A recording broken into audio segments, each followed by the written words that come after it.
Hello dear student, स्वागत है आप सभी का आपके अपने YouTube channel Rahul commerce academy में। वीडियो में आगे बढ़ने से पहले आप सभी लोगों का थैंक यू, क्योंकि हम लोगों का ये जो यूट्यूब परिवार है वो 10,000 सब्सक्राइबर हम लोगों ने पूरा कर लिया है। यानी हमारा ये जो यूट्यूब परिवार है वो अब 10,000 से प्लस सब्सक्राइबर हो चुका है। तो आप सभी लोगों का थैंक यू और आप सभी लोगों को बहुत बहुत शुक्रिया जो आप लोगों ने इतना सपोर्ट किया और अब तक हम लोग जुड़े हुए हैं। और उम्मीद करते हैं कि आप लोग इसी तरीके से सपोर्ट करते रहिएगा और हमारा ये जो यूट्यूब परिवार है जो अभी 10,000 परिवार है ये देखते ही देखते हम लोगों का 1 लाख हो जाएगा और 1 लाख से देखते देखते ही 1 मिलियन हो जाएगा। तो ये आप लोगों का ही सपोर्ट्स है, आप लोगों का ही लव है, आप लोगों का ही केयर है, जिसकी वजह से हमारा ये चैनल इतना जल्दी जल्दी ग्रो कर रहा है। तो वैसे ही आप लोग अपना डेडिकेशन बनाए रखें, सपोर्ट बनाए रखें, ज्यादा से ज्यादा वीडियो को शेयर करें अपने दोस्तों के बीच, ताकि हम सभी मिलजुल करके अच्छे तरीके से पढ़ सके। और आप सभी को फिर से thank you to all of our members of our YouTube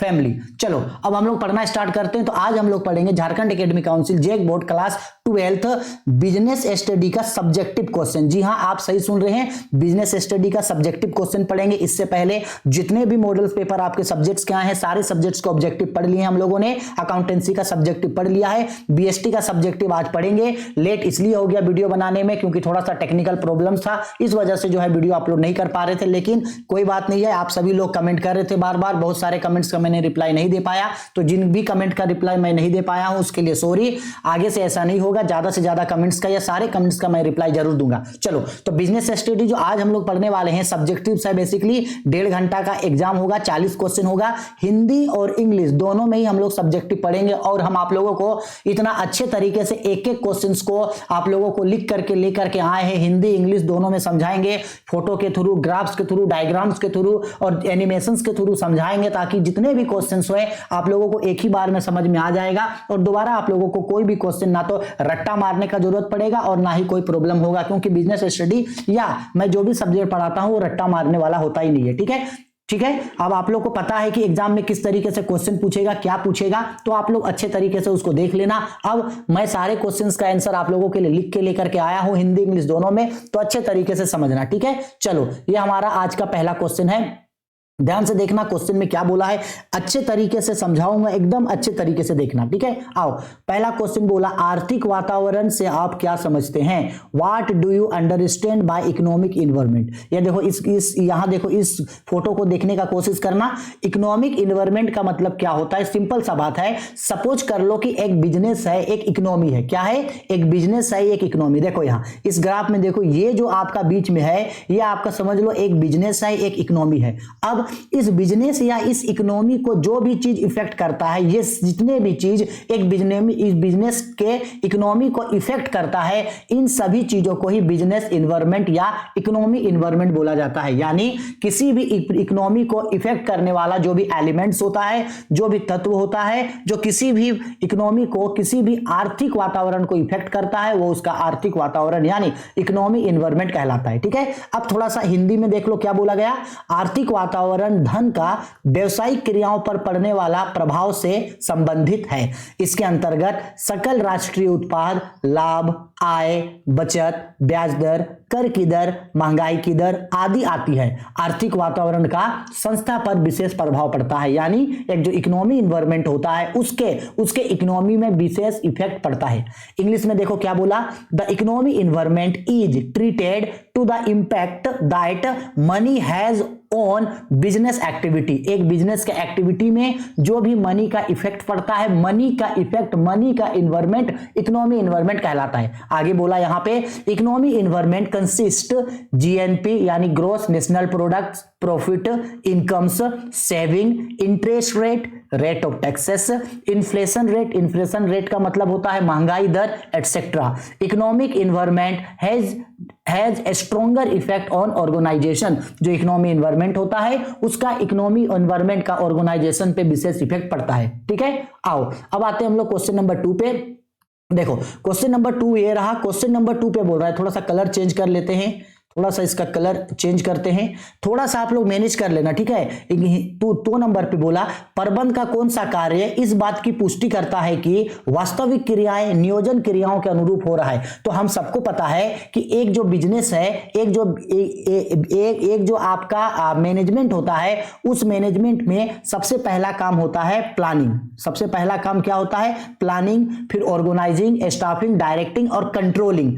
और क्या? कंट्रोलिंग। तो ये जो मैनेजमेंट का सबसे लास्ट का काम होता है कंट्रोलिंग यानी नियंत्रण। ये जो प्रबंध का सबसे अंतिम कार्य होता है नियंत्रण, इस बात को देखता है, कंट्रोलिंग इस बात को देखता है कि जो भी हम लोग काम कर रहे हैं वो काम प्लानिंग के रिगार्डिंग है या नहीं है, ठीक है। तो भाई मैनेजमेंट का कौन सा काम ये देखने का काम करता है कि सभी काम जो है वो प्लानिंग के रिगार्डिंग हो रहा है या नहीं। तो बच्चा कंट्रोलिंग, ठीक है। नियंत्रण तो वही हिंदी में लिखे, नियंत्रण प्रबंध का अंतिम कार्य होता है जो इस बात की पुष्टि करता है कि वास्तविक क्रियाएं नियोजन क्रियाओं के अनुरूप है या नहीं।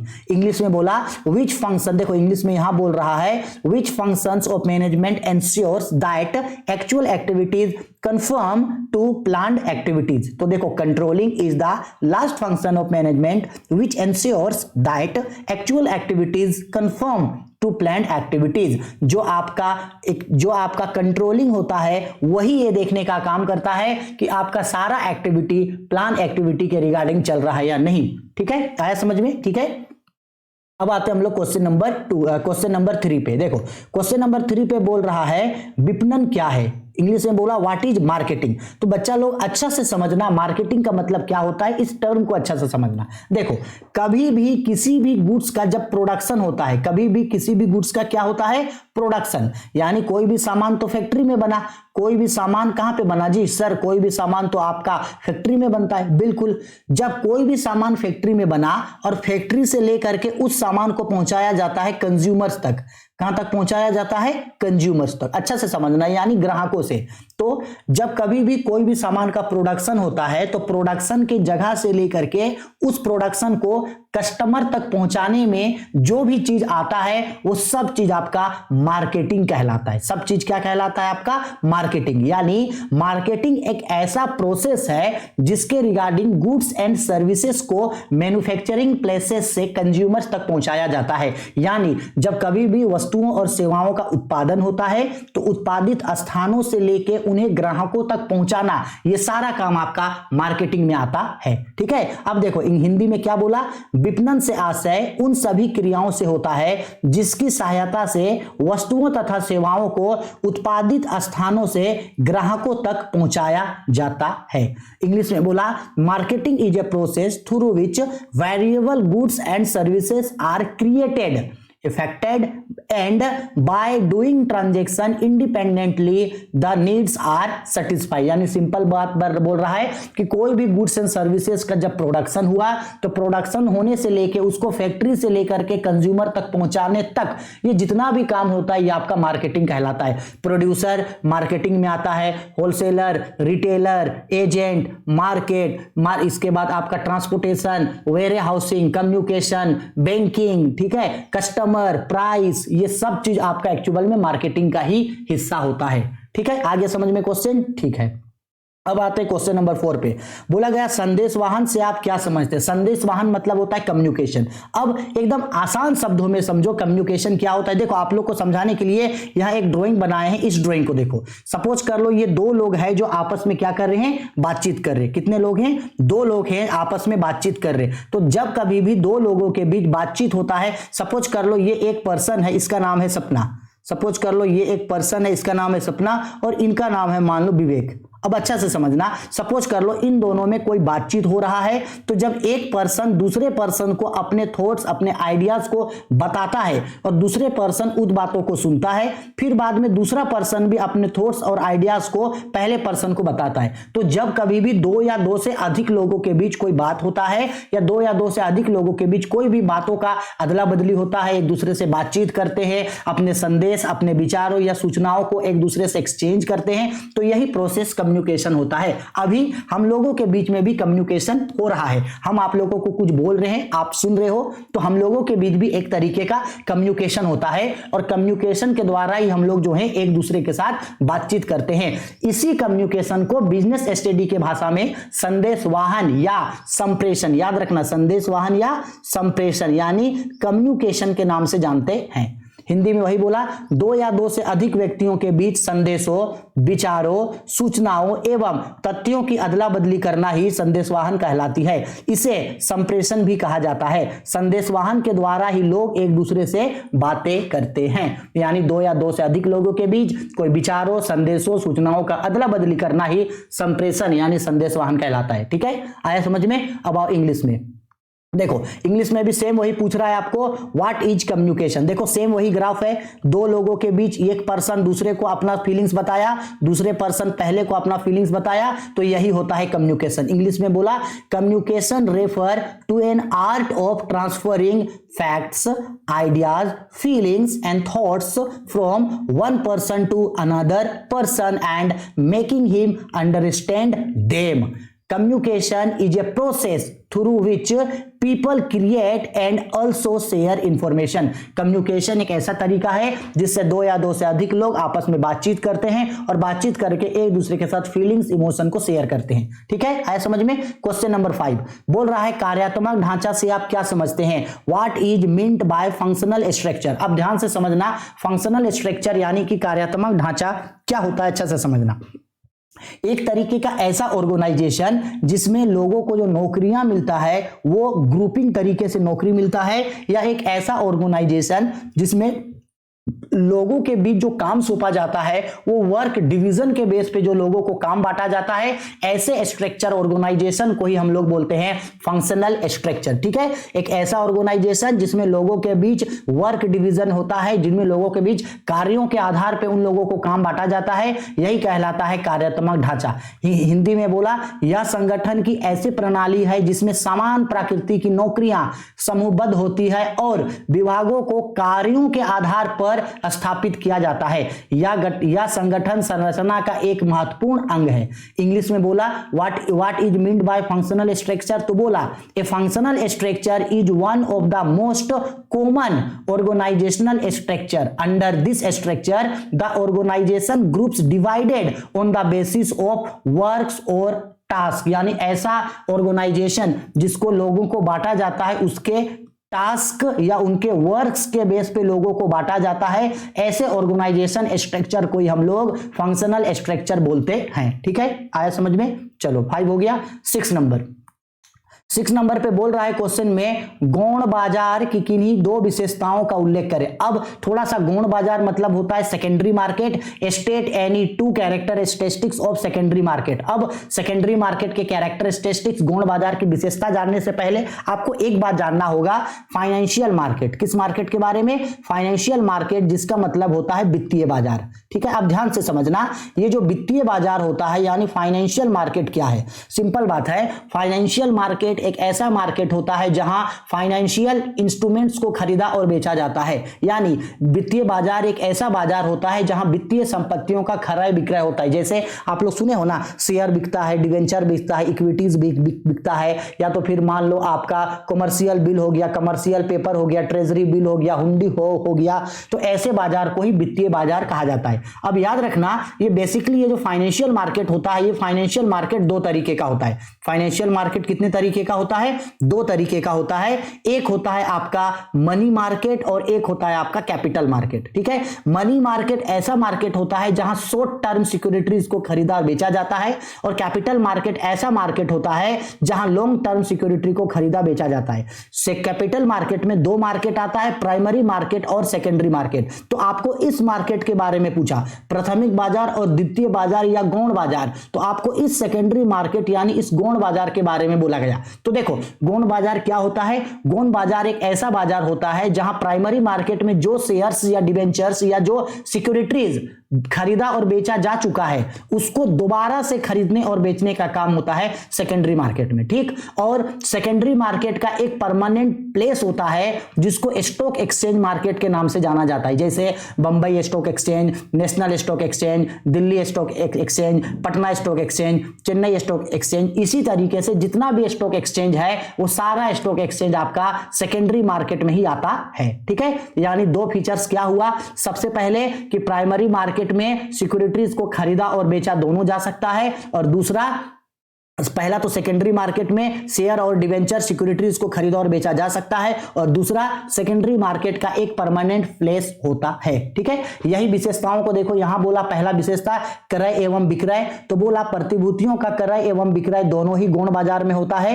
प्रतिभूति का मतलब होता है सिक्योरिटी, जैसे शेयर, डिवेंचर, लोन, बॉन्ड्स, ये सब।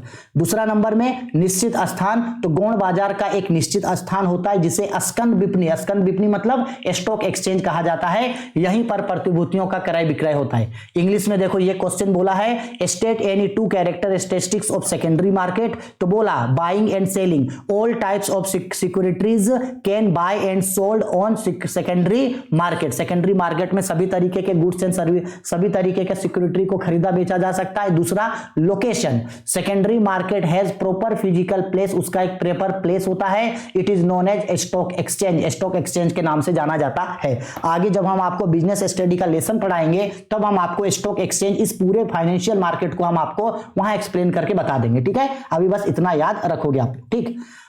अब आते हैं, ये हो गया 6 नंबर। अब आते हैं क्वेश्चन नंबर 7 पे। क्वेश्चन नंबर 7 पे हम लोगों को बोल रहा है उपभोक्ता शोषण के कोई 2 उदाहरण दीजिए, give any 2 examples of consumers exploitation. ऐसा क्या होगा जिससे लगेगा कि कंज्यूमर्स के साथ एक्सप्लॉइटेशन हो रहा है, उन लोगों के साथ शोषण हो रहा है। देखो सब इस ड्राइंग को देखने का कोशिश करो। सपोज कर लो आप जाकर के मार्केट से कोई सामान खरीद रहे हो, तो आपको कब लगेगा कि आप लोगों का शोषण हो रहा है? तो सिंपल बात है भाई, वस्तुओं तथा उत्पादों का अधिक मूल्य, यानी जितना गुड्स एंड सर्विसेज का प्राइस होना चाहिए, अगर उनसे ज्यादा आप लोगों से प्राइस वसूला जा रहा है तो समझ जाना आप लोगों के साथ शोषण हो रहा है। या मिलावट अथवा निम्न कोटि की वस्तुएं आपको मिलावट वाला सामान दे देगा तब, ठीक है। इसके बाद इंग्लिश में बोला give any 2 example of consumers exploitation, high price of goods and services का हाई प्राइस, या तो फिर low quality of goods, low quality मिलेगा आपको गुड्स का, तब जो है आपके साथ क्या हो रहा है? एक्सप्लॉइटेशन, यानी आपके साथ शोषण हो रहा है। अब अगर एक उपभोक्ता के साथ, एक कंज्यूमर्स के साथ अगर कोई भी शोषण होता है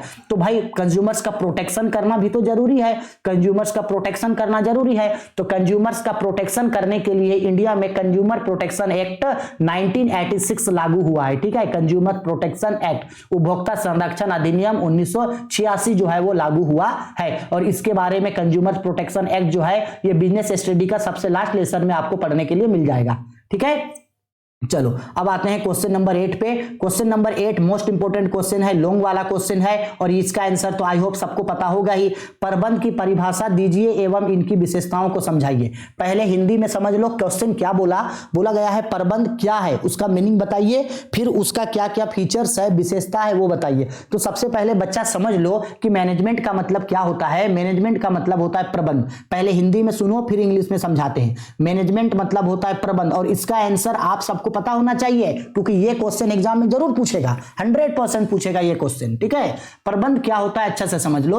अगर आपको कोई भी काम करना है, उस काम के लिए जो भी चीज का आपको जरूरत पड़ता है उस चीजों को अरेंज करना, वही आपका मैनेजमेंट कहलाता है। जैसे सपोज कर लो अगर आप कल को एक बिजनेस स्टार्ट करना चाहते हो, तो बिजनेस स्टार्ट करने के लिए सबसे पहले आपको प्लानिंग करना होता है कि आप भाई किस तरीके से बिजनेस को स्टार्ट करोगे, किस चीज का बिजनेस स्टार्ट करोगे। अगर आपको पता चल गया कि सपोज कर लो आप कपड़ा का बिजनेस स्टार्ट करोगे, तो अब आपको कपड़ा कहां से खरीदना है, आपको लैंड एंड बिल्डिंग कहां से खरीदना है, प्लांट एंड मशीनरी कैसे लगाएंगे, लोगों को किस तरीके का स्टाफिंग करेंगे, किस तरीके से प्रोडक्शन करेंगे, प्रॉफिट किस तरीके से कमाएंगे, सेल कैसे कमाएंगे, हर चीज के बारे में आपको प्रॉपर काम करना होगा। तो सिंपल बात है भाई, आपका जो भी ऑर्गेनाइजेशन है, आपका जो भी ऑब्जेक्टिव है, उस ऑब्जेक्टिव को पूरा करने के लिए आप जो भी काम करते हैं वही आपके लिए प्रबंध कहलाता है। प्रबंध कला एवं विज्ञान दोनों दोनों है, क्योंकि कोई भी आदमी जो प्रबंध है वो कला के आधार पे भी कर सकता है और विज्ञान के भी आधार पे। प्रबंध एक लगातार चलने वाला काम होता है, क्योंकि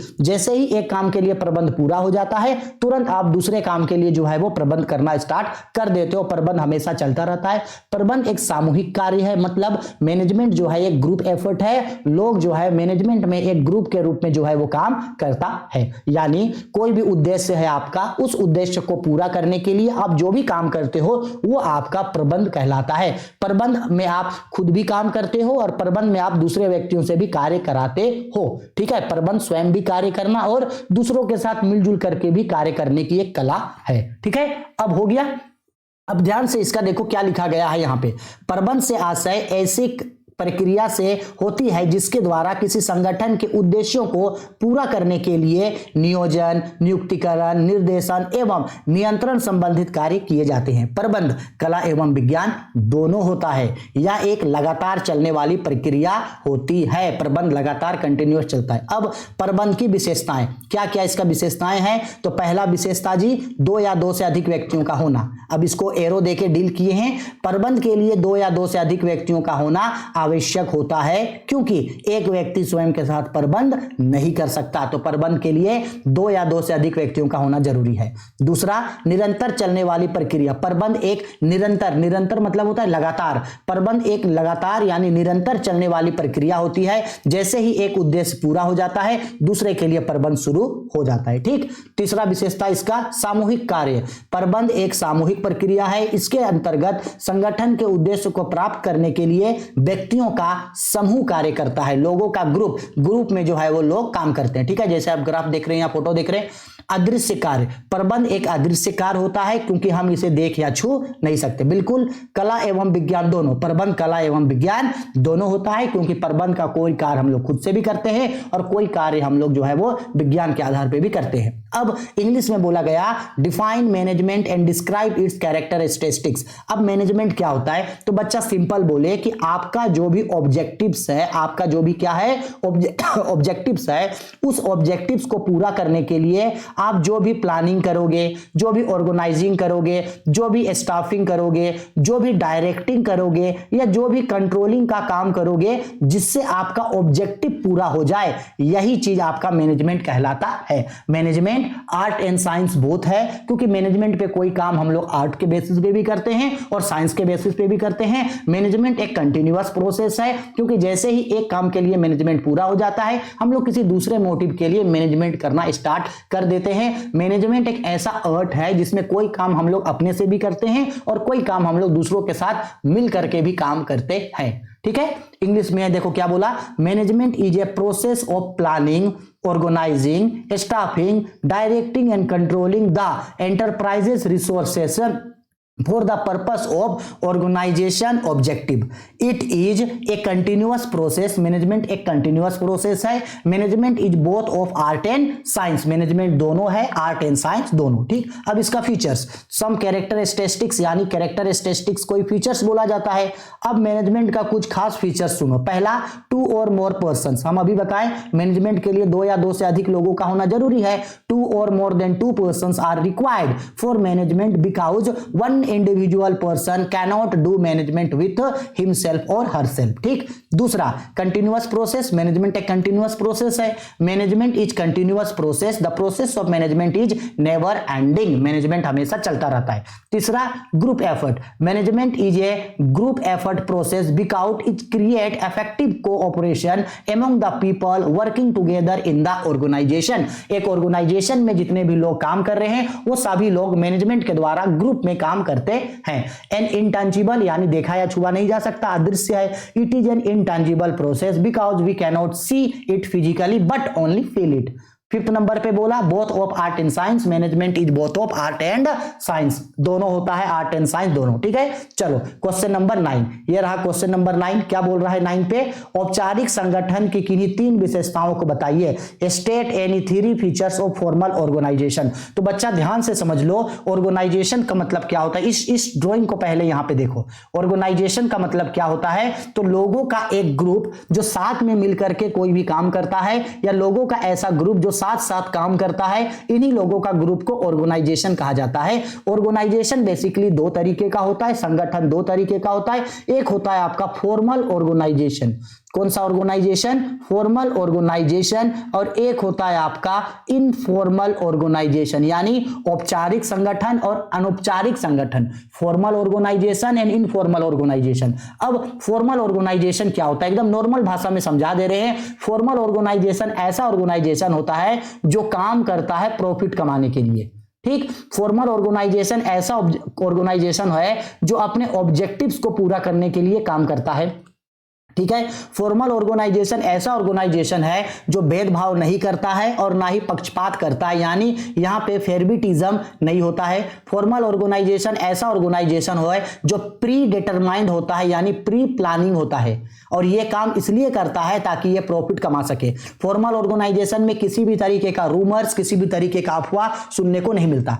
इनफॉर्मल ऑर्गेनाइजेशन यानी अनौपचारिक संगठन, इनफॉर्मल ऑर्गेनाइजेशन ऐसा ऑर्गेनाइजेशन है जिसका मोटिव प्रॉफिट कमाना नहीं होता है। Not for profit method, same जैसे एनपीओ, ठीक है, नॉट प्रॉफिट ऑर्गेनाइजेशन है। इस ऑर्गेनाइजेशन जो है ये आपका प्री प्लानिंग नहीं होता है। इस ऑर्गेनाइजेशन में सबसे ज्यादा रूमर्स पाया जाता है। ये ऑर्गेनाइजेशन सबसे जल्दी स्टार्ट होता है, सबसे जल्दी एंड भी हो जाता है। तो ये इन दोनों ऑर्गेनाइजेशन में कुछ कुछ जो है डिफरेंसेस है। तो आपको यहां बोल रहा है अनौपचारिक संगठन, यानी आपको औपचारिक संगठन यानी आपको फॉर्मल ऑर्गेनाइजेशन के बारे में बोला। अब इसका विशेषता, तो पहला विशेषता देखो हिंदी में क्या बोला, लाभ प्राप्ति के उद्देश्य से कार्य करना। हम अभी बोले कि जो फॉर्मल ऑर्गेनाइजेशन होता है वो किस लिए काम करता है, प्रॉफिट के लिए। देखो ये जो फॉर्मल ऑर्गेनाइजेशन होता है वो किसके लिए काम करता है, प्रॉफिट के लिए। तो पहला फीचर बोला है प्रॉफिट के लिए काम करता है, बिल्कुल। दूसरा, पूर्व निर्धारित लक्ष्यों को प्राप्त करने के लिए काम करना, यानी प्लानिंग होता है, प्रॉपर प्लानिंग होता है पहले से, बिल्कुल। तीसरा नंबर, यहां संप्रेषण सोफन श्रृंखला के मध्य होता है, यानी सबसे ऊपर में एक लीडर बैठा हुआ होता है, वही लीडर जो है वो सभी लोगों को ऑर्डर देता है। ठीक है, स्केलर चेन सिस्टम होता है इसमें, बिल्कुल। एक लीडर ही जो है वो सभी लोगों को ऑर्डर देता है, सही है। इंग्लिश में बोला state any 3 features of formal organisation, तो there are 3 features of formal organisation. पहला, work for profit motive only, सिर्फ प्रॉफिट के लिए काम करता है। दूसरा, work for predetermined objective, objective को पूरा करने के लिए काम करता है। तीसरा, ओहो छूट गया तीसरा, ठीक से समझ लेना। तीसरा में है कम्युनिकेशन फ्रॉम स्केलर चेन। जो कम्युनिकेशन होता है वो किस तरीके से होता है, स्केलर चेन, यानी ऊपर टॉप लेवल में एक डायरेक्टर बैठा होता है, वही सभी लोगों को जो है वो ऑर्डर देने का काम करता है। ठीक है, आया समझ में? अच्छा से स्क्रीनशॉट लेके इसको रख लो। क्वेश्चन नंबर 10, क्वेश्चन नंबर 10 पे बोल रहा है पर्यवेक्षक के किन्हीं 3 कार्यों का उल्लेख करें। पर्यवेक्षक का मतलब होता है सर जी सुपरवाइजर, पता नहीं कैसे इसका आंसर छूट गया, SUPERVISOR। सुपरवाइजर क्या होता है, तो ध्यान से देखना। सुपरवाइजर का काम, सुपरवाइजर का क्या क्या काम होता है तो समझने का यहाँ पे कोशिश करते हैं। सुपरवाइजर का काम होता है ट्रेनिंग वर्क, जो नए नए लोग आते हैं उन लोगों को ट्रेनिंग देने का काम सुपरवाइजर करता है। Assisting of hiring and firing activity, यानी ये असिस्ट करता है, ये देखता है कि कोई भी काम जो है वो सही से हो रहा है या नहीं हो रहा है। इसके बाद प्रोवाइडिंग रिपोर्ट, जो भी काम होता है उसका रिपोर्ट के बारे में बताता है। ठीक है, identification and resolving worship problem, जो भी प्रॉब्लम होता है उसके बारे में बताता है। शेड्यूसिंग वर्क एंड शिफ्टिंग, लोगों को बताता है कि किसको कैसे कैसे कितना आवर काम करना चाहिए। अगर 10 का आंसर आपको समझ में नहीं आया तो कोई प्रॉब्लम नहीं है, नेट पे एक बार सर्च कर लेना, आपको यहां से वो मिल जाएगा। ठीक, अब आगे बढ़ते हैं नेक्स्ट क्वेश्चन। नेक्स्ट क्वेश्चन में बोला गया है प्रबंध के 3 स्तरों को संक्षेप में समझाइए, यानी लेवल्स ऑफ मैनेजमेंट। तो आप लोगों को डिटेल में समझाने के लिए ये देखो यहां है levels of management, levels of management. Levels of management का मतलब होता है प्रबंध के स्तर, प्रबंध के स्तर। हम आपको ऑब्जेक्टिव वाला क्वेश्चन में भी समझाए थे कि 3 लेवल्स होता है मैनेजमेंट का। एक होता है आपका ये टॉप लेवल, दूसरा होता है आपका मिडिल लेवल और तीसरा होता है लोअर लेवल।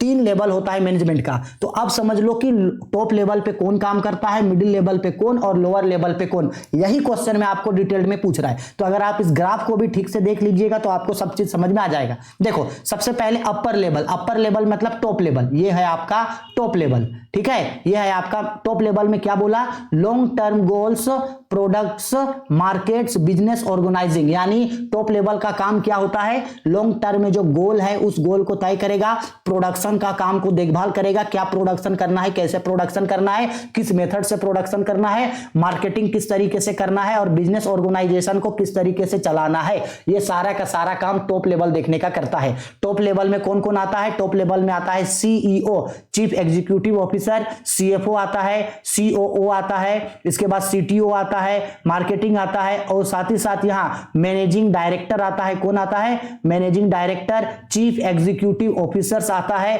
जो इसके बाद बोर्ड ऑफ डायरेक्टर, ये सब आपका टॉप लेवल मैनेजमेंट में आता है। ठीक, मिडिल लेवल मैनेजमेंट में कौन कौन आता है, मिडिल लेवल पे आता है आपका, जैसे मिडिल लेवल पे आता है, समझ लो मिडिल लेवल पे आता है आपका, ये आपका जनरल मैनेजर आता है, इसके बाद डिप्टी जनरल मैनेजर, ये सब आता है आपका मिडिल लेवल पे। और मिडिल लेवल का काम ये होता है कि टॉप लेवल के द्वारा जो भी ऑर्डर आया है उस ऑर्डर के रिगार्डिंग काम करने का काम मिडिल लेवल करता है। ठीक, अब लोअर लेवल कौन होता है, तो लोअर लेवल में बेसिकली आपका आता है सुपरवाइजर। याद रखना ये पॉइंट, लोअर लेवल पे बेसिकली कौन आता है आपका, सुपरवाइजर आता है, इसके बाद आपका क्लर्क आता है, इसके बाद आपका फोरमैनशिप आता है, फोरमैनशिप आता है। ठीक है, इसके बाद आपका शिफ्ट मैनेजर, शिफ्ट मैनेजर, ये सब आता है आपका लोअर लेवल मैनेजमेंट पे। लोअर लेवल मैनेजमेंट जो है वो टॉप लेवल और मिडिल लेवल से जो ऑर्डर आता है उसके रिगार्डिंग जो है काम करता है। और लोअर लेवल मैनेजमेंट ही जो है, जो एम्प्लॉय लोग होता है, जो कर्मचारी होता है, जो मजदूर लोग होता है, उन लोगों से सबसे ज्यादा पास और सबसे ज्यादा कनेक्टेड होता है और उन लोगों के काम के ऊपर देखभाल और निगरानी रखने का काम करता है। तो बेसिकली मैनेजमेंट का कितना लेवल है, टोटल मैनेजमेंट का टोटल 3 लेवल है। तो आपको याद रखना है कि कौन सा लेवल में कौन कौन आता है और कौन सा लेवल क्या क्या काम करता है। अब अगर आपको इतना समझ में आ गया तो ये देख लो, ये आपका हिंदी वाला है जो अभी हम समझाएं, सेम यहां वही चीज है। यहां आपको ग्राफ के थ्रू हम बता दिए हैं कि 3 लेवल होता है और यहां बताए हैं कि टॉप लेवल क्या काम करता है, मिडिल लेवल और लोअर लेवल। ठीक है, उच्च स्तर, मध्य स्तर, निम्न स्तर क्या है, क्या काम करता है, अच्छा से स्क्रीनशॉट लेके नोट डाउन कर लेना। यही चीज को सेम हम लोग इंग्लिश में लिखे हैं, ये यहां पे देख लो, लेवल्स ऑफ मैनेजमेंट को समझाए हैं 3 लेवल्स। ये टॉप लेवल मैनेजमेंट के बारे में बताएं, ये मिडिल लेवल मैनेजमेंट और ये लोअर लेवल मैनेजमेंट के बारे में बताया गया है। ठीक है, आगे समझ में कोई दिक्कत नहीं है। चलो आगे बढ़ते हैं, क्वेश्चन नंबर 14 पे बोला बजटरी नियंत्रण के क्या लाभ हैं। देखो बजटरी नियंत्रण का मतलब क्या होता है, तो बजटरी नियंत्रण का मतलब होता है कि कंट्रोलिंग करना बजट को, कंट्रोलिंग करना बजट को, क्योंकि एक बिजनेस जो चलता है वहां पे बहुत सारा बजट तो नहीं होगा, हर चीज के लिए आपके पास सफिशिएंट फंड होगा, तो आप उस बजट को किस तरीके से काम करोगे और बजटरी नियंत्रण के क्या लाभ हैं। तो हिंदी में देखो, बजटरी नियंत्रण के निम्नलिखित लाभ होते हैं। पहला, तुलना करने में सरल होता है, किसी भी चीज को तुलना करने में सरल होगा। दूसरा, विशेष कार्यों पर ही केंद्रित होता है ये। इसके बाद अभिप्रेरणा का स्रोत, इससे जल्दी मोटिवेट कर सकते हैं किसी को। इसके बाद साधनों का अधिकतम उपयोग कर सकते हैं, यानी optimum utilization of resources. 5 number, समन्वय प्राप्त करने में मदद, यानी कोऑर्डिनेशन में मदद करता है आपका बजटिंग। ठीक, इंग्लिश में बोला, what are the advantage of budgeting control, budgetary control. There are some advantage of budgetary control. पहला एडवांटेज है मेक्स कंपैरिजन इजियर, इजी होता है किसी भी चीज को कंपेयर करने में। फोकस ऑन स्पेसिफिक टारगेट्स, एक ही विशेष टारगेट पे वो इफेक्ट करता है। सोर्सेस ऑफ मोटिवेशन, इससे बहुत ज्यादा मोटिवेट कर सकते हैं। Helps in optimum utilization of resources, resources को ज्यादा से ज्यादा हम लोग क्या कर सकते हैं, यूज कर सकते हैं। Helps in achieving coordination, coordination को जो है हम लोग अच्छे तरीके से चला सकते हैं। ठीक है, इसको स्क्रीनशॉट लेके अच्छा से नोट डाउन कर लेना। अगर पीडीएफ चाहिए होगा तो बोलना, वीडियो के डिस्क्रिप्शन में या तो फिर टेलीग्राम चैनल को ज्वाइन कर लेना, राहुल कॉमर्स एकेडमी, वहां आप लोगों को पीडीएफ मिल जाएगा। ठीक है, 13 नंबर क्वेश्चन, नियोजन के किन्हीं 3 महत्व की व्याख्या कीजिए। नियोजन मतलब देखो ये प्लानिंग, नियोजन का मतलब होता है प्लानिंग। नियोजन का मतलब क्या होता है जी, प्लानिंग। और प्लानिंग क्या है, प्लानिंग जो है वो मैनेजमेंट का सबसे पहला काम है। एक्चुअल में प्लानिंग होता क्या है, प्लानिंग का मतलब होता है कि आप फ्यूचर में कौन सा काम कब करोगे, कहां करोगे, कैसे करोगे, क्या करना है, इसके बारे में आज अभी से जो आप फ्यूचर के लिए जो आप तय करते हो वही चीज आपका प्लानिंग होता है। प्लानिंग हमेशा फ्यूचर के लिए किया जाता है। प्लानिंग करने से हम लोगों को फ्यूचर के बारे में पता चल सकता है, फ्यूचर के रिस्क के बारे में, उसके जोखिम के बारे में पता चल सकता है, जिससे हम लोग जोखिमों को जो है वो कम कर सकते हैं। ठीक है, तो देखो नियोजन का 3 महत्व बोला, तो देख लो सबसे पहला महत्व क्या है, भविष्य की जोखिम को कम करना। कैसे जी, नियोजन भविष्य की जोखिम को कैसे कम करेगा, तो देखो नियोजन से भविष्य का पूर्वानुमान लगाया जाता है, यानी नियोजन से भविष्य के बारे में पूर्वानुमान यानी फोरकास्टिंग, भविष्य के बारे में पहले से जान सकते हैं, जिसके परिणाम स्वरूप भविष्य की जोखिमों का पता चल सकता है और उसे कम भी किया जा सकता है। यानी प्लानिंग से फ्यूचर के बारे में जान सकते हैं, फ्यूचर के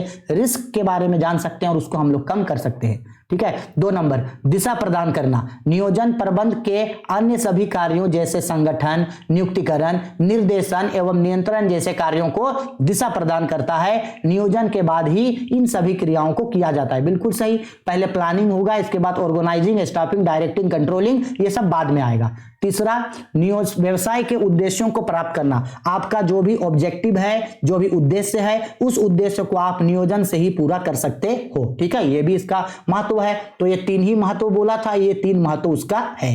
ठीक है। अब इंग्लिश में सेम इसी चीज को, explain any 3 importance of planning. Planning का 3 इंपॉर्टेंस बोल रहा है आपको। तो प्लानिंग का पहला इंपॉर्टेंस है रेड्यूस फ्यूचर रिस्क, क्योंकि प्लानिंग से फ्यूचर के बारे में पता चल जा गया तो फ्यूचर रिस्क को कम कर सकते हैं। Through planning we can looking forward, planning से हम लोग भविष्य की ओर देख सकते हैं। It help to knowing about future risk, जिससे हमको फ्यूचर के रिस्क के बारे में पता चल जाता है। After once we know risk then we can reduce future risk. अगर एक बार हमको फ्यूचर के रिस्क के बारे में पता चल गया तो हम उसको कम कर सकते हैं। ठीक है। दूसरा, फोकसिंग अटेंशन ऑन ऑब्जेक्टिव्स। आपका जो भी ऑब्जेक्टिव्स है उसको पूरा करने में मदद करता है। Planning provides a clear sense of direction to the activities, to the organization and to job, the behavior, the managers and other. यानी आपका जो भी ऑब्जेक्टिव है उस ऑब्जेक्टिव को पूरा करने में हेल्प करता है। अगर आपको मान लो इसमें सपोज कर लो कि ये सेंटेंस आपको नहीं याद हो रहा है तो इसको मत याद करना, इसकी जगह ये लिख देना कि planning also helps for the determination and achievement of objectives. Planning also helps for the determination and achieve of objective. यानी प्लानिंग जो है वो ऑब्जेक्टिव को, उद्देश्यों को तय करने में और ऑब्जेक्टिव को प्राप्त करने में, उसके अचीवमेंट पे इंपॉर्टेंट रोल निभाता है। ये भी लिख सकते हो। ठीक है। 3 number, helps in directing. Planning directing करने में मदद करता है। ठीक है। Planning directs the managers effort to achieve the desire result. It's helps in decision making also. तो प्लानिंग जो है वो क्या करता है जी, वो डायरेक्टिंग करने में मदद करता है। ठीक है, आया समझ में। चलो आगे आते हैं 14 नंबर क्वेश्चन में, भर्ती एवं चयन के बीच अंतर स्पष्ट कीजिए। जब भी आपको accountancy, business study, ETP, English, कभी भी किसी चीज में भी डिफरेंस बोलेगा तो डिफरेंस हमेशा इस तरीके से टेबल में बनाना। डिफरेंस हमेशा किस में बनाना जी, टेबल में। तो टेबल में डिफरेंस बनाने के लिए क्या करेंगे सर जी, तो सबसे पहले एक कॉलम खींचेंगे क्रम संख्या का, दूसरा अंतर का आधार और तीसरा कॉलम उन 2 चीजों का होगा जिसमें अंतर करना है। जैसे मान लो यहां अंतर करना है भर्ती और चयन, तो भर्ती और चयन लिखेंगे ऊपर में, इसके बाद जो है कॉलम खींच के बनाएंगे। आया समझ में। अब ध्यान से समझना, भर्ती और चयन में मेन डिफरेंस क्या है वो समझ लो।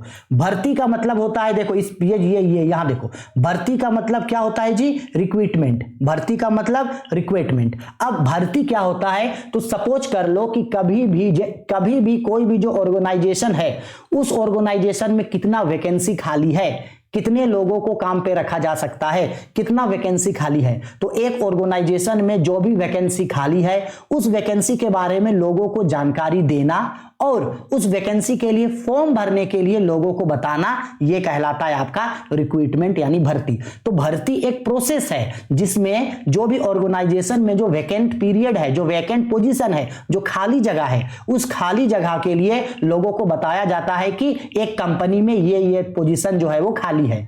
ठीक है। और लोगों को फॉर्म भरने के लिए अप्रिशिएट करना, यह होता है भर्ती, रिक्रूटमेंट। अब मान लो अगर मान लो एक कंपनी में अगर मान लो सपोज कर लो 10,000 पोस्ट खाली था, तो क्या लगता है 10,000 में क्या 10,000 लोग ही फॉर्म भरा होगा? नहीं। सपोज कर लो 10,000 में 1 लाख लोग फॉर्म भरा है, 1 लाख। तो क्या 1 लाख लोग अगर फॉर्म भरा तो क्या 1 लाख का 1 लाख लोगों को सिलेक्ट कर देंगे नौकरी के लिए? नहीं सर, क्योंकि 10,000 सीट खाली है तो 1 लाख में से 10,000 लोगों को सेलेक्ट करेंगे। तो 1 लाख में से 10,000 लोगों को सेलेक्ट करना, चुनना चुनना चुनना, सेलेक्ट करना ही सिलेक्शन होता है। ठीक है, तो रिक्रूटमेंट मतलब जो जगह खाली है उस खाली जगह के बारे में लोगों को बताना, उससे फॉर्म भरवाना रिक्रूटमेंट भर्ती है। चयन यानी सिलेक्शन, इसका मतलब है जो लोग फॉर्म भरा है उनमें से जो बेस्ट लोग हैं उन बेस्ट लोगों को चुनना सिलेक्शन होता है। ठीक है, अब इस पे डिफरेंसेस करते हैं। तो पहले सबसे पहला अर्थ में यही बोले, भर्ती से आशय रिक्त पदों की जानकारी लोगों को देना एवं उन्हें आवेदन भरने के लिए प्रोत्साहित करने से है। चयन क्या होता है? संस्था के लिए रिक्त पदों के लिए योग्य कर्मचारियों को चुनना ही चयन कहलाता है। ठीक। प्रकृति, ऑप्शन 2 प्रकृति, यह एक सकारात्मक प्रक्रिया है। भर्ती सकारात्मक होता है, क्यों? क्योंकि भर्ती में जितना भी लोग फॉर्म भरे उन सारे के सारे लोगों का फॉर्म को एक्सेप्ट किया जाता है, किसी को भी रिजेक्ट नहीं किया जाता है। इसीलिए भर्ती सकारात्मक है यानी पॉजिटिव है, और चयन यह एक नकारात्मक है यानी कि नेगेटिव है, क्योंकि लोगों को जब सिलेक्शन किया जाता है तो सिलेक्शन में लोगों को छटनी होता है। जैसे 1 लाख लोग फॉर्म भरा तो 1 लाख लोगों का रिक्वायरमेंट ले लिए, किसी को रिजेक्ट नहीं किए, लेकिन 1 लाख में से चुनना कितना है? 10,000, यानी 90,000 लोगों को हम रिटर्न कर देंगे। तो सिलेक्शन में 90,000 लोगों को जो है हम रिजेक्ट कर देंगे। आया समझ में? तो सिलेक्शन नेगेटिव होता है और रिक्रूटमेंट पॉजिटिव होता है, क्योंकि वहां किसी को भी नहीं रिजेक्ट करते हैं। ऑप्शन 3 प्रकृति, यह एक सरल प्रक्रिया है। रिक्रूटमेंट एक सरल प्रक्रिया है क्योंकि इसमें सिर्फ लोगों को फॉर्म भरना पड़ता है, जबकि चयन जो होता है एक जटिल प्रक्रिया है, क्योंकि सिलेक्शन करने के लिए लोगों का पहले एग्जाम लिया जाता है, फिर उन लोगों का मेडिकल होता है, फिर उन लोगों का दौड़ होता है, फिर उन लोगों का इंटरव्यू होता है, तब जाके लोगों को सिलेक्ट किया जाता है। तो चयन एक जटिल प्रक्रिया है। ठीक है। प्रतिबंध, भर्ती में जितना चाहे उतना लोग आए, कोई प्रतिबंध नहीं है। यहां किसी भी प्रकार का कोई प्रतिबंध नहीं होता, जबकि चयन में कर्मचारियों की संख्या पर प्रतिबंध होता है, क्योंकि चयन में अगर 10,000 पोस्ट खाली था तो सिर्फ 10,000 लोगों को ही चुन सकते हैं, लिमिटेड होगा। संबंध, तो भाई भर्ती चयन से पहले आता है और चयन भर्ती के बाद आता है। ठीक है, आया समझ में? सेम यही डिफरेंसेस जो है अब देखो रिक्रूटमेंट और सिलेक्शन में इंग्लिश में बताया गया है। ठीक है, डिफरेंस बिटवीन रिक्रूटमेंट यानी भर्ती और सिलेक्शन का मतलब होता है आपका चयन। तो सेम वही फॉर्मेट है, सबसे पहला रिक्रूटमेंट, सेकंड में सिलेक्शन। तो मीनिंग क्या है रिक्रूटमेंट में? It is a process of searching suitable candidate to fill up the vacant job position. जो वैकेंट जॉब पोजीशन है उसके लिए लोगों को ढूंढना और फॉर्म भरवाना, ये रिक्रूटमेंट है। सिलेक्शन क्या है? It is a process of selecting right person to the right job. Job के लिए लोगों को चुनना चुनना चुनना चुनना, ये होता है आपका सिलेक्शन होता है। ये चुनना, सिलेक्ट करना सिलेक्शन है। नेचर, तो हम अभी बताए थे रिक्रूटमेंट जो है वो पॉजिटिव नेचर का है और सिलेक्शन जो है वो नेगेटिव नेचर का है। ठीक। लिमिटेशंस, रिक्रूटमेंट में कोई भी लिमिटेशन नहीं होता है, लेकिन सिलेक्शन में लिमिटेशंस होता है। प्रोसेस, रिक्रूटमेंट जो है वो एक सिंपल प्रोसेस है, जबकि ये आपका सिलेक्शन जो है वो एक कॉम्प्लेक्स प्रोसेस है। 5 नंबर बिफोर आफ्टर, तो भाई रिक्रूटमेंट जो है वो पहले आता है, सिलेक्शन जो है वो बाद में आता है। पर्पस, किसका क्या पर्पस है? तो रिक्रूटमेंट का मेन पर्पस है कि ज्यादा से ज्यादा लोगों को ढूंढना। It aim to creates a large pool of applicants, ज्यादा से ज्यादा लोगों को ढूंढना। It aim to select eligible person for job, recruitment का सिलेक्शन का मेन काम है कि आपके काम के लिए जो एलिजिबल पर्सन है, बेस्ट पर्सन है, उसको ढूंढना। ठीक है, आया समझ में? चलो अब आते हैं क्वेश्चन नंबर 15 पे। बोला नियोजन प्रक्रिया के विभिन्न चरणों का संक्षेप में वर्णन कीजिए। यानी जब आप कभी भी प्लानिंग करते हो तो प्लानिंग करने के लिए आप कौन कौन सा काम है जो सबसे पहला करोगे, क्योंकि प्लानिंग अचानक तो नहीं होगा, प्लानिंग करने के लिए कई सारे स्टेप्स होते हैं। तो प्लानिंग करने के लिए टोटल जो है हम आप लोगों को 8 स्टेप्स के बारे में बता रहे हैं। 8 चरण बोलो, नियोजन के 8 चरण बोलो या नियोजन के 8 कदम बोलो, कौन कौन सा उसका प्रोसेस होता है। तो नियोजन करने के लिए आपको याद रखना होगा, सबसे पहले नियोजन करने के लिए आपको उद्देश्यों की स्थापना करना, आपको सबसे पहले उद्देश्य तय करना होगा कि नियोजन क्यों कर रहे हैं। इसको थोड़ा सा पढ़ लेना, सेम चीज लिखे हैं, समझ में आ जाएगा। दूसरा, नियोजन परिसर को विकसित करना, यानी अगर आपका उद्देश्य तय हो गया तो आपको एक परिसर बनाना होगा, यानी उसको रियल में करना होगा।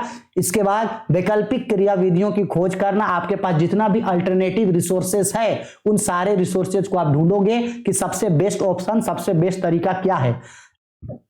अब जब आप सबसे बेस्ट ऑप्शन या सबसे बेस्ट तरीका ढूंढ लिए, उसके बाद सबसे अच्छे वाले को सिलेक्ट करोगे। विकल्पों का मूल्यांकन और चयन करना, बेस्ट को चुन लिए। ठीक है, इसके बाद क्या करोगे, व्युत्पन्न योजनाओं का निर्माण करना। आपको व्युत्पन्न योजना को भी जो है वो निर्माण करके रखना होगा, यानी कि अलग से भी योजनाओं को बना करके आपको रखना होगा। 6 नंबर, कर्मचारियों से सहयोग प्राप्त करना। क्योंकि प्लानिंग आप संगठन के लिए कर रहे हो, बिजनेस के लिए कर रहे हो, और बिजनेस में आप अकेला काम नहीं कर सकते हो। इसके लिए जितने भी लोगों से आपको मदद लेना पड़े उन सभी लोगों से आप मदद लीजिएगा।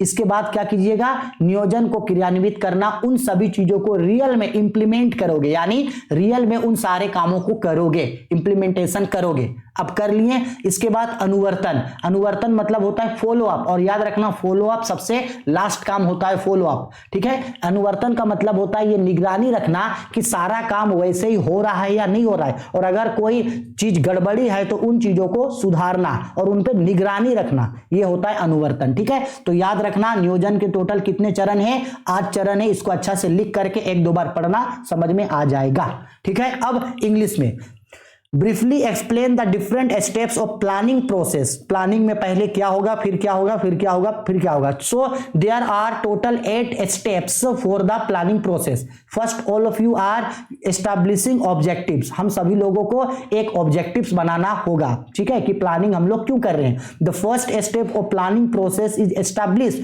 Objective of the organization. First of all objectives for the entire organizations are established। सबसे पहले हमको यह तय करना होगा कि हम लोग प्लानिंग क्यों कर रहे हैं, हम लोग का ऑब्जेक्टिव क्या है। सबसे पहले ऑब्जेक्टिव तय करना होगा। ठीक, ऑब्जेक्टिव तय हो गया। दूसरा, एस्टैब्लिशिंग प्लानिंग प्रीमिसेस। अब अगर ऑब्जेक्टिव हम लोग का तय हो गया कि चलो ये काम करेंगे, तो अब उसको हम लोग रियल में करेंगे, रियल में करेंगे उसको। The second steps of planning process is establishing planning premises. Planning premises को बनाना। Planning premises sets the environment और limits within which plans are to be executed. और ये जो बिजनेस प्रीमिसेस है ये हम लोगों को प्लानिंग को पूरा करने में मदद करेगा। चलो, बिजनेस प्रीमिसेस, प्लानिंग प्रीमिसेस बना लिए, और अब आप एक्सप्लोर करोगे, ढूंढोगे कि कौन कौन सा आपके पास अल्टरनेटिव रिसोर्सेस है, कौन कौन सा सबसे अच्छा आपके पास ऑप्शन है।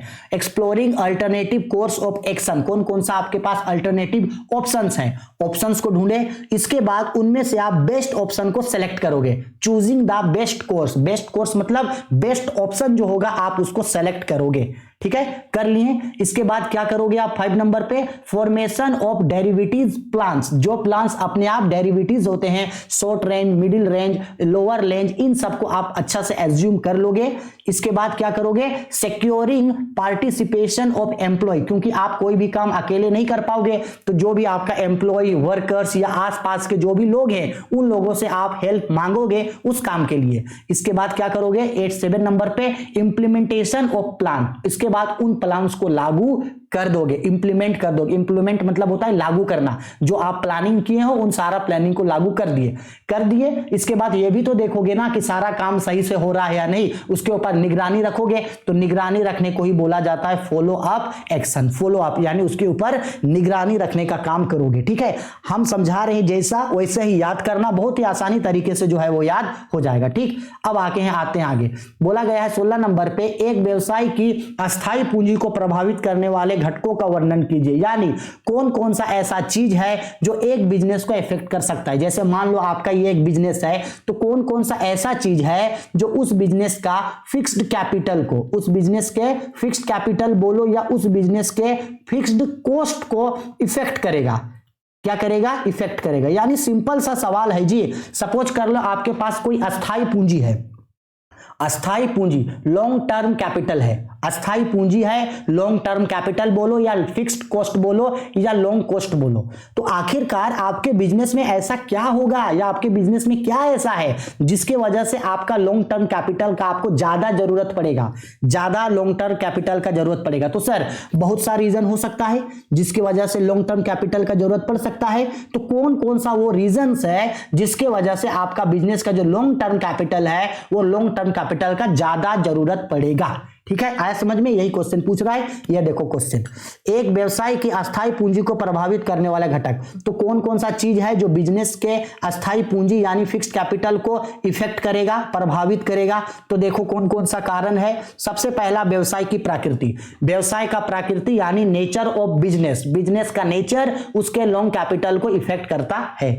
दूसरा, व्यवसाय का आकार, बिजनेस किस साइज का है, बिजनेस का साइज, क्योंकि बच्चा सिंपल है, अगर बिजनेस मान लो छोटा है तो कैपिटल कम लगेगा, अगर बिजनेस बड़ा है तो कैपिटल ज्यादा लगेगा। तो बिजनेस की प्रकृति यानी नेचर ऑफ बिजनेस, बिजनेस का व्यवसाय का आकार यानी साइज ऑफ बिजनेस, ये दोनों।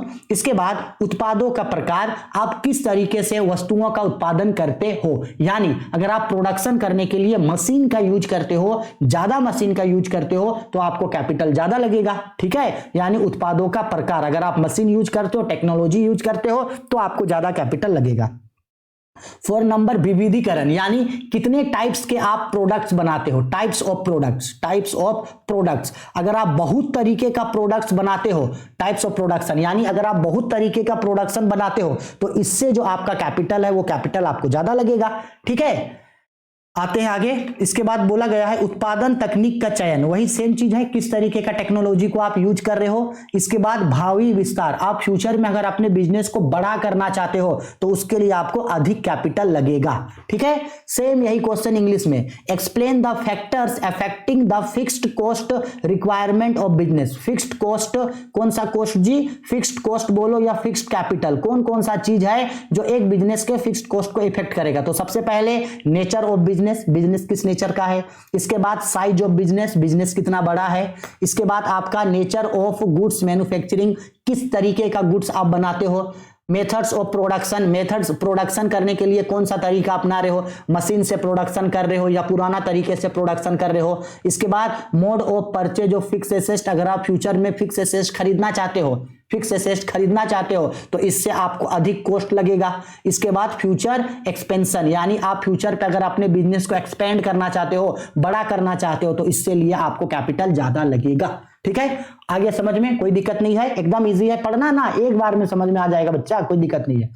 चलो आगे बढ़ते हैं, नेक्स्ट क्वेश्चन। अच्छा, इसको बताना है, इसके लिए पहले क्वेश्चन देख लो। 17 नंबर पे बोला है मास्लो की अवधारणा, आवश्यकता, प्राथमिकता, विचारधारा का संक्षेप में वर्णन करें। मास्लो कौन थे, इसके बारे में हिंदी इंग्लिश सब लोग अच्छा से सुनो। देखो, ये हैं अब्राहम मास्लो, पूरा नाम क्या है इनका, अब्राहम मास्लो। देख ले, ये देख लीजिएगा, ये है अब्राहम मास्लो जी। ठीक है, ये एक प्रसिद्ध जो है ये साइकोलॉजिस्ट रह चुके हैं। इन्होंने क्या बताया, इन्होंने ये पाया कि हम, आप या दुनिया का कोई भी इंसान जो किसी भी काम को करता है, उस काम को करने के पीछे उसका 5 मेन मोटिव होता है। 5 चीज चाहिए लोगों को कितना चीज चाहिए, 5 चीज। इन्हीं 5 चीजों को पूरा करने के लिए ही कोई भी आदमी जो है किसी भी काम को करता है। सपोज कर लो आप अभी पढ़ रहे हैं, तो आप क्यों पढ़ रहे हैं भाई, आपको इसके पीछे कोई रीजन होगा। आपके मम्मी पापा लोग काम करते हैं, पैसा लाते हैं, क्यों लाते हैं, उसके पीछे भी कोई रीजन होगा। एक किसान खेती करता है, एक मजदूर मजदूरी करता है। तो हर इंसान जो हम लोग किसी ना किसी काम को कर रहे हैं, उन काम को करने के पीछे हर इंसान हम लोग किसी ना किसी काम को जो कर रहे हैं, उस काम को करने के पीछे हम सभी का कोई ना कोई मोटिव जरूर होगा। उस काम को करने के लिए हम लोगों के पास कोई ना कोई उद्देश्य जरूर होगा। तो उन्होंने बोला, अब्राहम मास्लो ने बोला कि ये जो ह्यूमन, ये किसी भी इंसान का जो मोटिव होता है, जिसके वजह से वो कोई भी काम करता है, वो मोटिव 5 तरीके का हो सकता है।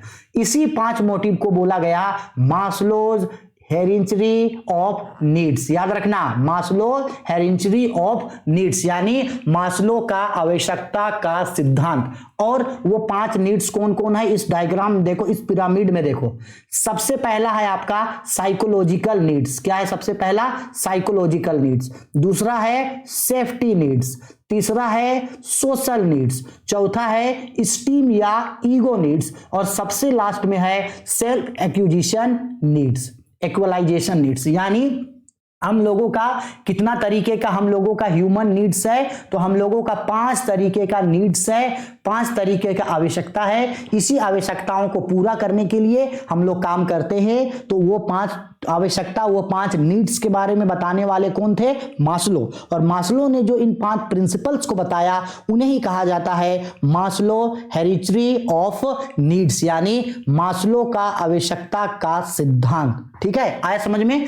पहला नीड्स क्या है, यहां देखो साइकोलॉजिकल नीड्स, दूसरा नीड्स क्या है? सेफ्टी नीड्स, तीसरा नीड्स क्या है? सोशल नीड्स, चौथा नीड्स क्या है? स्टीम्स या ईगो नीड्स, और पांचवा क्या है? Self acquisition needs. आया समझ में? अब इन्हीं 5 नीड्स के बारे में आपको पूछा, तो इन 5 नीड्स के बारे में हिंदी इंग्लिश सब में बताए हैं। तो सबसे पहले हिंदी में देखो, अब्राहिम मास्लो के बारे में बोला गया। अब्राहिम मास्लो एक प्रख्यात अमेरिकी वैज्ञानिक थे। 1943 को उन्होंने इसका इनको बताया था, 1943 को, डेट याद रख लेना। ठीक है, अब चलो पढ़ लेना थोड़ा सा। तो वो 5 आवश्यकता देखो, ये पहले साइकोलॉजिकल, दूसरा सेफ्टी, तीसरा सोशल, चौथा स्टीम या ईगो, और पांचवा सेल्फ एक्चुअलाइजेशन। तो सबसे पहला साइकोलॉजिकल नीड्स, हिंदी में बोला जाता है बुनियादी या शारीरिक आवश्यकताएं। क्या होता है? यह सबसे बुनियादी या मूल आवश्यकता होती है जो मानव जाति के अस्तित्व या रखरखाव से संबंधित है। जैसे इन्हें आर्थिक आवश्यकता भी कहा जाता है, जैसे भोजन, वस्त्र, आवास, हवा, पानी, यानी रोटी, कपड़ा, मकान, हवा, पानी, इन सभी चीजों को पूरा करने के लिए हम लोग जो काम करते हैं वो कहलाता है हम लोगों का साइकोलॉजिकल नीड्स, यानी बुनियादी शारीरिक आवश्यकता। रोटी, कपड़ा, मकान, हवा, पानी, इन सब के लिए हम लोग जो काम करते हैं वो बुनियादी शारीरिक आवश्यकता है। दूसरा सुरक्षा आवश्यकताएं, ये आवश्यकताएं जीवन व भविष्य की सुरक्षा से संबंधित है। जैसे फ्यूचर में हम लोग अपने लाइफ को सिक्योर करना चाहते हैं कि आज कमा के रख रहे हैं ताकि फ्यूचर में हमको ये काम देगा, ऐसे आवश्यकता होता है सुरक्षा आवश्यकताएं। जैसे नौकरी की सुरक्षा, भौतिक सुरक्षा, आय, पेंशन, संतोषजनक कार्य स्थिति आदि। ठीक है, 2 हो गया। अब तीसरा नंबर पे सामाजिक आवश्यकताएं, 5 होता है ना टोटल। सामाजिक आवश्यकताएं, मनुष्य एक सामाजिक प्राणी है, अतः ये आवश्यकताएं जैसे दोस्ती की वजह से कोई काम कर दिए, अपनेपन की वजह से कोई काम कर दिए, कोई भावना, कोई फीलिंग्स, कोई इमोशंस की वजह से दूसरों के लिए काम कर दिए, तो ये सब आवश्यकता होता है सामाजिक आवश्यकता। 5वां में आता है सम्मान व पद की आवश्यकताएं।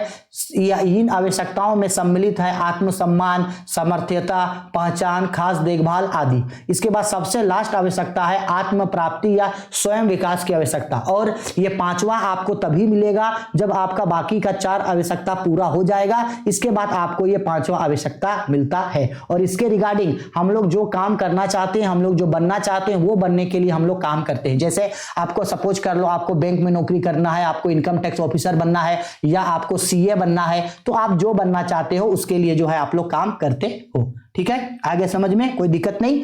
अब बढ़ते हैं आगे इंग्लिश में। सेम यही 5 स्ट्रीम्स के बारे में बताया। सबसे पहले बेसिकल या साइकोलॉजिकल नीड्स, ऐसा नीड्स होता है जो किसके लिए करते हैं हम लोग? फूड्स के लिए, क्लोथिंग के लिए, शेल्टर के लिए, एयर के लिए, वाटर के लिए, या अदर नेसेसरी, हवा, पानी, आग, इस जैसे कि मान लो कपड़ा हो गया, रोटी, कपड़ा, मकान, हवा, पानी, इसके लिए जो काम करते हैं साइकोलॉजिकल नीड्स। दूसरा सेफ्टी एंड सिक्योरिटी नीड्स, जैसे फ्यूचर में हम लोग अपने लाइफ को अच्छा से सिक्योर करके रख सके, इसके लिए जो काम करते हैं वो हम लोग का सेफ्टी या सिक्योरिटी नीड्स है। इसके बाद आता है सोशल नीड्स, सोशल वेलफेयर के लिए, दूसरों का मदद करने के लिए जो काम करते हैं सोशल नीड्स होता है। स्टीम या ईगो नीड्स, इसका मतलब है आत्मसम्मान या स्वाभिमान के लिए जो काम किए।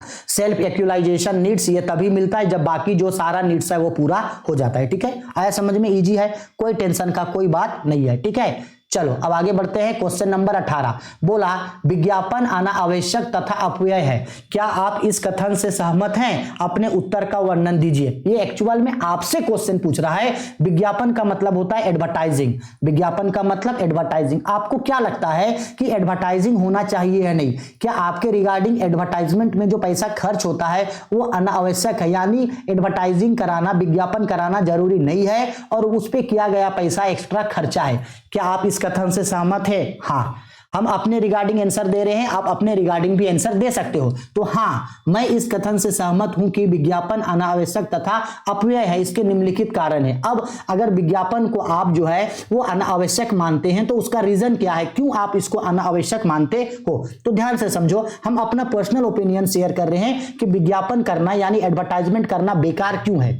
ठीक है, देखो सबसे पहला मेन रीजन जो हमको लगता है, सबसे पहला रीजन, यह लोगों को गुमराह करता है। विज्ञापन क्या करता है, लोगों को गुमराह करता है। अब गुमराह क्या, सपोज कर लो आप लोग फेयर एंड लवली का तो प्रचार देखे हैं। फेयर एंड लवली का प्रचार में एक हीरोइन आती है, फेयर एंड लवली एक सप्ताह तक लगाती है और लगाते लगाते गोरा हो जाती है। क्या रियल में ऐसा होता होगा? क्या फेयर एंड लवली लगाने से सच में कोई गोरा हो जाएगा? नहीं होगा। ठीक है, सलमान खान का आप प्रचार देखते होंगे, कोका कोला का प्रचार कर रहा है, प्रचार करते करते ये पैराशूट से आसमान से कई हजार किलोमीटर ऊपर से आसमान से जंप कर देता है पैराशूट लेकर के, स्प्राइट कोका कोला पीते हुए, और बोलता है थेस द थंडर। भाई ऐसा होता है? कुछ नहीं होता है ऐसा। यानी कई सारा विज्ञापन ऐसा होता है जो हम लोगों को ठगता है, मामू बनाता है विज्ञापन। क्या बनाता है विज्ञापन? मामू। तो लोगों को गुमराह करता है, इसलिए ये बेकार है। दूसरा नंबर, या उत्पादन या सेवाओं के मूल्य को बढ़ाता है। बिल्कुल, विज्ञापन में जो आप पैसा खर्चा करते हो, इसके वजह से उसका गुड्स का कॉस्ट बढ़ जाता है, बिल्कुल, इसीलिए बेकार है ये।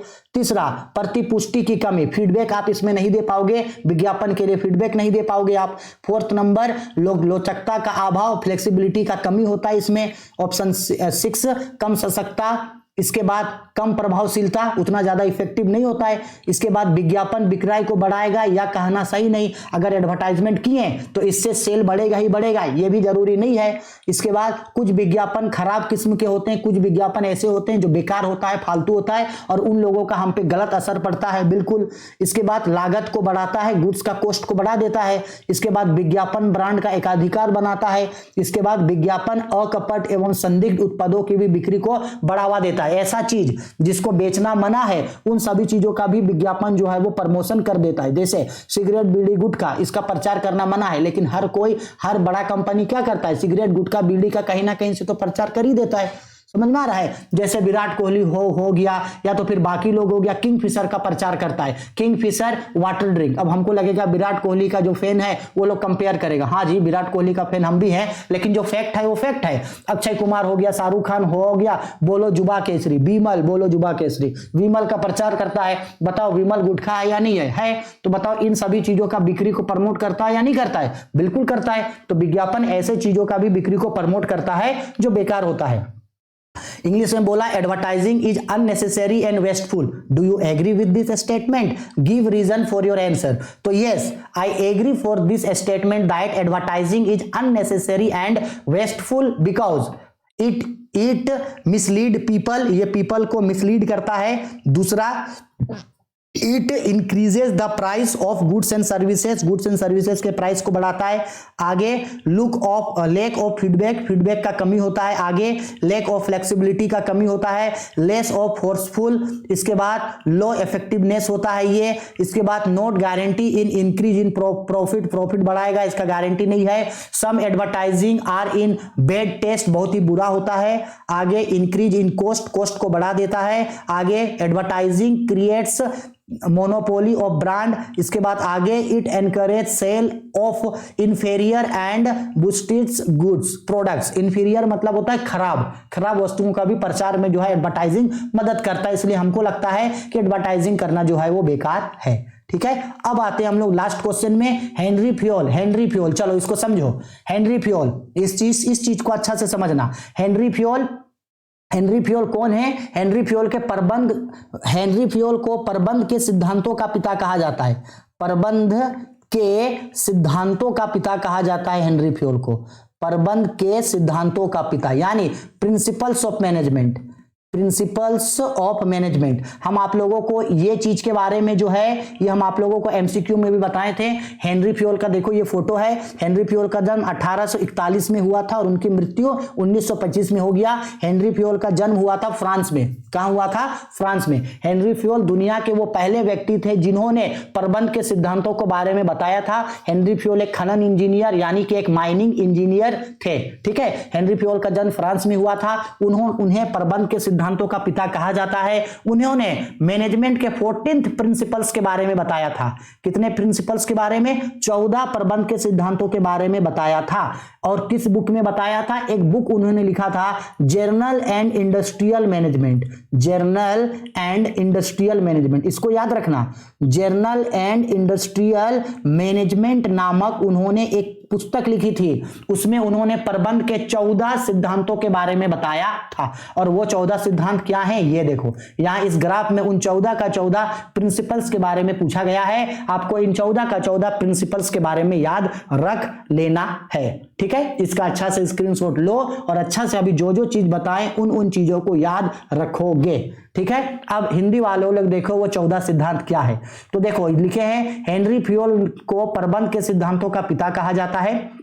उन्होंने प्रबंध के 14 सिद्धांतों को प्रतिपादित किया था, बताया था कौन कौन। सबसे पहला सिद्धांत है कार्य का विभाजन का सिद्धांत। लास्ट में सब में का सिद्धांत ऐड कर देना, लास्ट में सब में क्या ऐड कर देना? का सिद्धांत।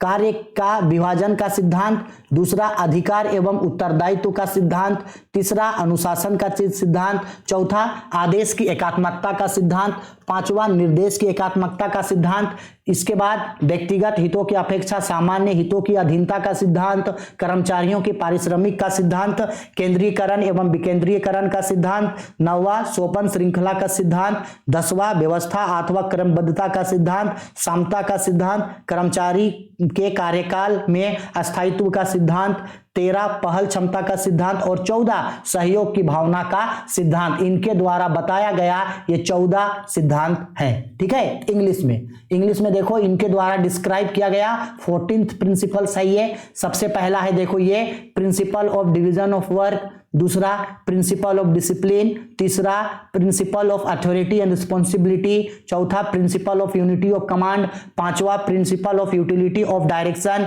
छठा principle of subordinate of individual interest to general interest, आगे principle of remuneration of employ, आगे principle of centralisation and decentralisation, 9th principles of scalar chain, 10 principle of order, principles of equity, principles of stability of employ, इसके बाद 13 principle of intensive और 10वां principle of spirit de corps, ठीक है। ये उनके द्वारा बताया गया 14th का 14th प्रिंसिपल्स आपको यहां पे दिया हुआ है, ठीक है।